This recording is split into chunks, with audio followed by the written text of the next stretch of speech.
का नाम दयानिधि है, तो दया भी करेंगे कभी ना कभी। दुख हारी हरि दुखिया जन की, दुख क्लेश हरेंगे कभी ना कभी। यदि नाथ का नाम दयानिधि है, तो दया भी करेंगे कभी ना कभी।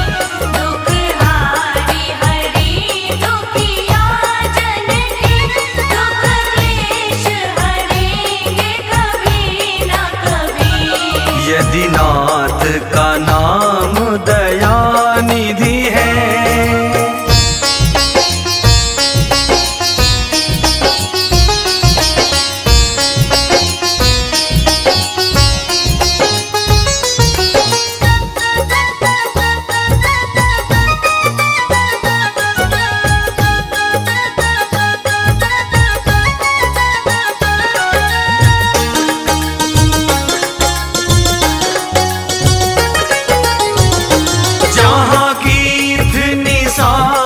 का आदर है, जहाँ व्याध अजामिल का घर है।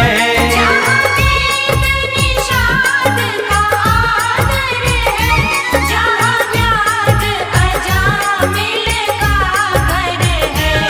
वहीं भेष बदल के उसी घर में, वहीं भेष बदल के उसी घर में हम जा ठहरेंगे कभी ना कभी।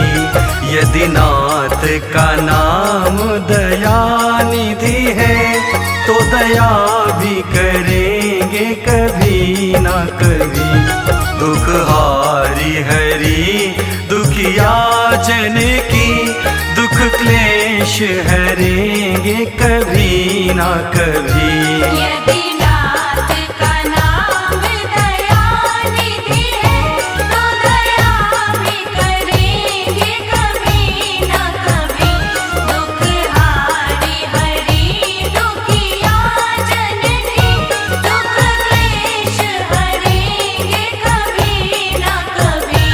यदि नाथ का नाम दयानिधि है।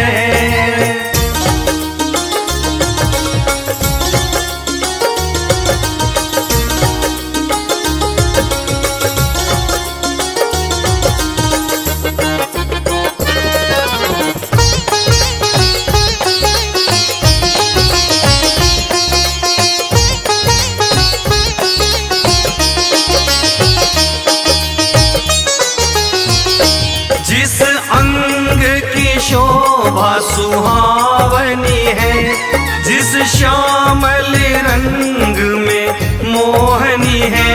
जिस अंग की शोभा सुहावनी है, जिस श्यामल रंग में मोहनी है।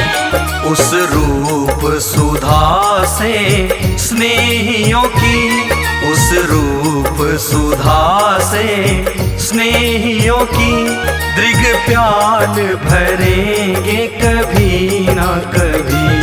यदि नाथ का नाम दयानिधि है, तो दया भी करेंगे कभी ना कभी। दुख हारी हरि दुखिया जन की, दुख क्लेश हरेंगे कभी ना कभी। यदि नाथ का नाम दयानिधि है, तो दया भी करेंगे कभी ना कभी।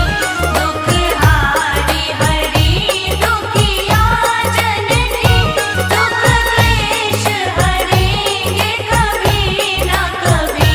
यदि नाथ का नाम दयानिधि है।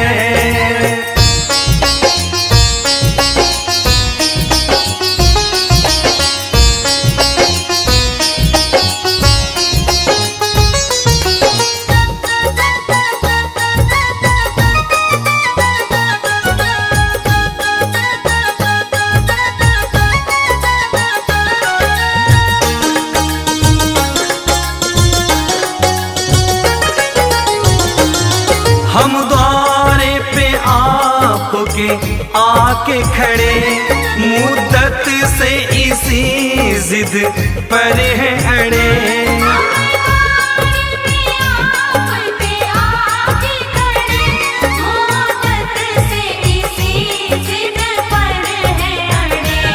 अब सिंधु तरे जो बड़े से बड़े, अब सिंधु तरे जो बड़े से बड़े, देवेंद्र भी तरेंगे कभी ना कभी। यदि नाथ का नाम दयानिधि है, तो दया भी करेंगे कभी ना कभी।